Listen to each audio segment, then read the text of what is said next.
Thank you very much. In terms of, I'm glad that you mentioned the prison officer connection. I was actually a prison officer for 15 years. I'm a teacher now, and as Alan was saying, I work with head teachers. I do lots of teacher training. In terms of the prison stuff, the only thing that you need to know is this. Absolutely fine, of course, if you need to go to the loo, please do, but I will be escorting you there.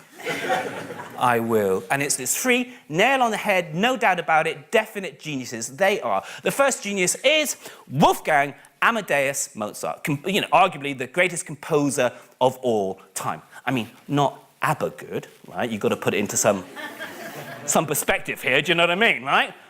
I'm going to slowly count from 1 to 10. When I get to your number, I want you to stand up and stay standing up. I don't want you to look left or right to see whether your friend or colleague is standing up. No, you're adults with your own independent brains. When I get to your number, I want you to stand up. If you have coffee in your hand, put it down, because it's really embarrassing when you pour it over the head of the person in front of you. Are you ready? Be brave when I get to your number. Here we go. Get yourselves all ready for this. 1. Thank you, brave people. That's fascinating. Stay standing. 2. Oh, this is really interesting. 3. Wow, everyone else at the front, kind of turn around, have a little look at the people that are standing. Now, what am I telling you? I mean, we've only got to 3, and we've got well over half, I don't know, maybe 60 or 70% of the people up in this room already. Thank you very much. We've made our point. Take a seat. Here's a follow-up question. What I want to know is this.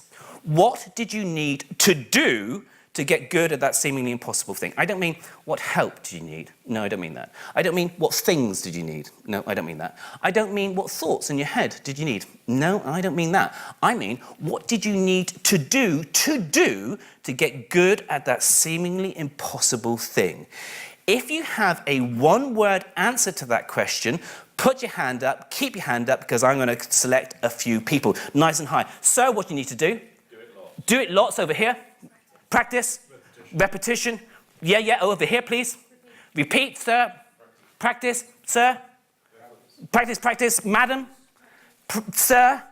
And over here, lastly, practice, or do it lots, or repeat it. And I'm going to argue that do it lots and repeat it are synonyms for that word, give me a second. Oh, yeah, I know. Practice. Surely your definition of intelligence isn't right. Right? You're defining potential or something, yet not intelligence. It's a good question. Thank you for asking. Look, here's a pair of muscles. If I say to you that physical exercise will give you increased strength, you'll go, yeah, of course, duh, why are you telling me this stuff? It's obvious. Here's a brain. If I say to you that mental exercise will give you increased intelligence, it's exactly the same thing. It's nothing more complicated than that, but it's amazing how many people don't believe it. To drive is their answer. Anyone? I see some hands coming up. Can you remember how difficult that was, right? You had to do all that stuff with your feet, then you had to do all that stuff with your hands, and then there's someone had the cheek to tell you that you need to be keeping your eye on the road too, but now you can do all of that, listen to the radio, plan your day, have a conversation, put your lippy on, don't do that, get to your destination, get out of the car, and not even remember the journey that you've just taken. Why? Because those range of skills have been hardwired into your brain so it becomes effortless. That seemed impossible in the beginning, but now you can do it effortlessly. I'd love to hear some. Be brave. Put your hands up and share. Yes, sir. Playing drums. Playing drums, so you're a drummer, right? I mean, really, really complicated. Painful to learn. Painful for other people while you learn. Of course, right? But now you can do it all the time. You can do all this thing. You look incredibly cool. And I guess you can lose yourself in it. Right? And enjoy that process. I mean, I've never had that as an example, by the way. It's a lovely example, right? Let's have some others, yeah. Skiing, right? Skiing. So, I mean, you've got to factor in fear of death into that one too, right? You know, fear of death, but now you can do that, right? And you kind of lose yourself and enjoy that and the adrenaline, and then want to go back and do it more and more and more. Let's have another, sir. Fear of death of patient anaesthetising horses. Yes, I've never had that one too.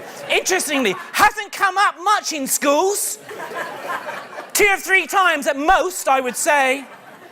I mean, these are all really, really good examples. Did anyone have, by the way, just out of interest, learning a language? That sometimes comes up. Can I ask what language it was that you learned? English. English, right, so, okay, fair enough. And you've just proved to me that you've learnt it. That worked well, didn't it?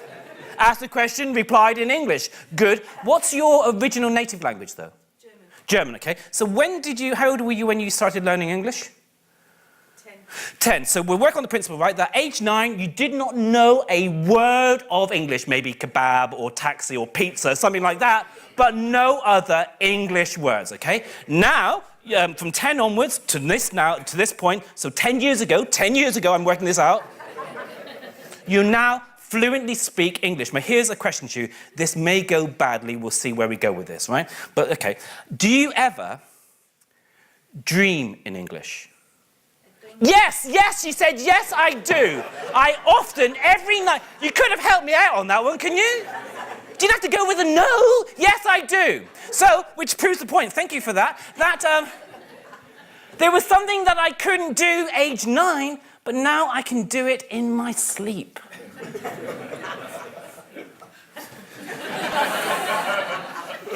True definition of the word fail is this. It stands for the first attempt in learning. You're meant to fail. If you can do it right the first time, right, that's not learning, that's just doing what you can already do.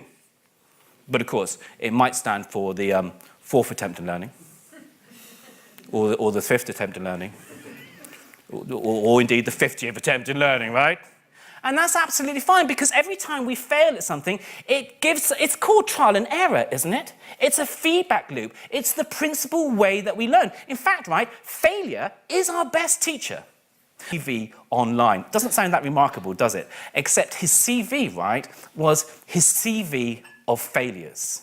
He posted all of his failures. Now I'm going to read to you from the first paragraph. This is what he says. He says, most of what I try fails, but these failures are often invisible, while the successes are often visible. I have noticed that this sometimes gives the impression that things work out for me. This CV of failures is an attempt to balance the record and provide some perspective. Alan did the same thing earlier, by the way, which was interesting. So here we have degree programs I did not get into, academic positions and fellowships I did not get, awards and scholarships I did not get. I love this.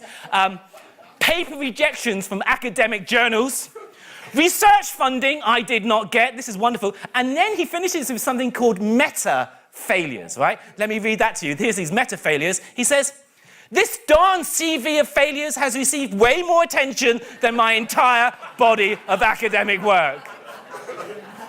It's wonderful, isn't it? I just think that's just wonderful. Good stuff. But thank you.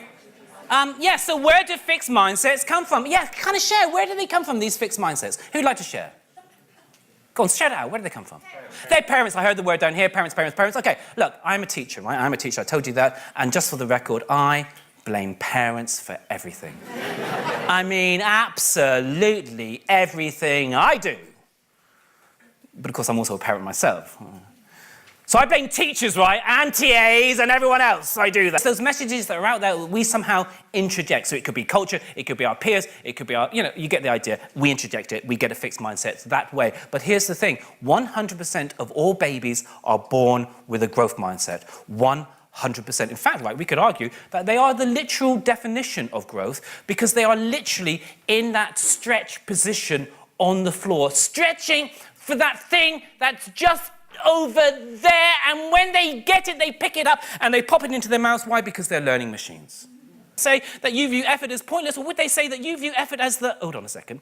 I'm going to count to 3. On 3, collectively, we're all going to say that phrase. Yeah, and we're going to do it in our best, deep, darkest Darth Vader voice. And if you're groaning at the thought of doing that, by the way, it's a fixed mindset groan.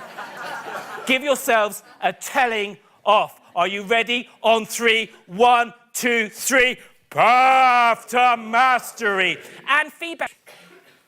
Do you sometimes wish, right, that person, right, would just fail a little bit, please? Would you?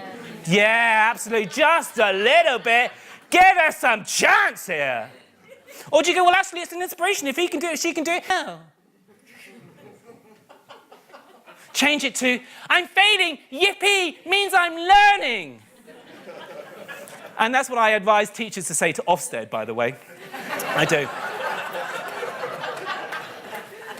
And if you hear yourself saying, I can't do this, well, that only needs the addition of one extra word, which is yet. I can't do this yet. Dweck talks about the power of yet. I don't. I talk about the power of vet.